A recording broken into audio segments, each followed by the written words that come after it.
Hey, we want to wish a happy Canada Day to our northern neighbors. And if you don't know, now you know. Today is Canada's birthday, the anniversary of the day that united Canada's Nova Scotia, New Brunswick, all united back in 1867, which would make Canada 155 years old today and looking very good for Canada's age. Now, with Canada Day falling on a Friday this year, there is no doubt that our northern neighbors will be celebrating, and some officials are trying to prevent any trouble.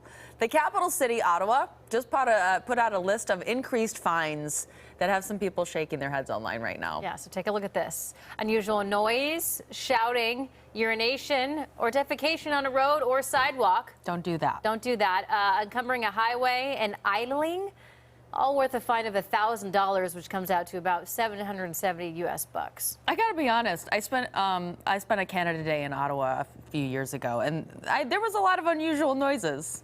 I mean, that was like, you know, it's fine. I mean, people were wild. It was just off the chain. So this doesn't surprise you? No, but in a good way. I mean, it was memories. Okay. The Canadians party. Right here. They do. For life.